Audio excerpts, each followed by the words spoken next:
ഇവൻ അങ്ങനെ സംസാരം നിർത്തി. ഇപ്പോൾ ശബ്ദമില്ലാതെയാണ് പറഞ്ഞുകൊണ്ടിരിക്കുന്നത്. ഇനിയിപ്പോൾ ആരെങ്കിലും ഫോഴ്സ് ചെയ്യുകയാണെങ്കിൽ 2-3 വാക്ക് മാത്രം സംസാരിക്കും. അതാകുമ്പോൾ കുറച്ചെല്ലാം മാത്രമേ ആ മരത്തിൽ നിന്ന് കൊഴിഞ്ഞു പോവുള്ളൂ. ഭാര്യ സംസാരിക്കാൻ അടുത്ത് വരുമ്പോഴേ അവന് പേടിയാണ്. അറിയാതെ എങ്ങാനും നടന്ന കാര്യം പറയാൻ ശ്രമിച്ചാൽ ആ മരത്തിലെ എല്ലാം മൊത്തം കൊഴിഞ്ഞു പോകും.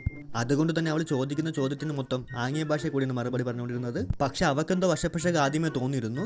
ഇവനൊരു ഏജന്റ് ആയിട്ടാണ് വർക്ക് ചെയ്യുന്നത്. അതുകൊണ്ട് തന്നെ ഒഫീഷ്യൽ കോൾസ് ഒരുപാട് വരും. സംസാരിക്കുന്ന പാവകളെ വെച്ചിട്ടാണ് ഓരോ കോളിനും ആൻസർ ചെയ്തുകൊണ്ടിരുന്നത്.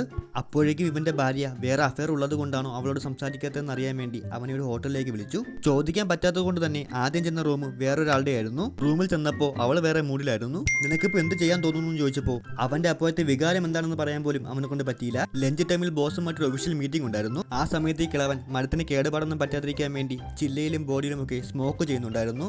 അത് തലയ്ക്ക് പിടിച്ച് ഇവന്റെ കിളി മൊത്തം പറന്നുപോയി. പിന്നെ ഇവൻ ചെയ്യുന്നത് പരസ്പര ബന്ധമില്ലാത്ത കാര്യങ്ങളായിരുന്നു. അവന്റെ ബോസിനെ വരെ ട്യൂൺ ചെയ്യാൻ നോക്കി. അങ്ങനെ ഉണ്ടായിരുന്ന ജോലി പോയി.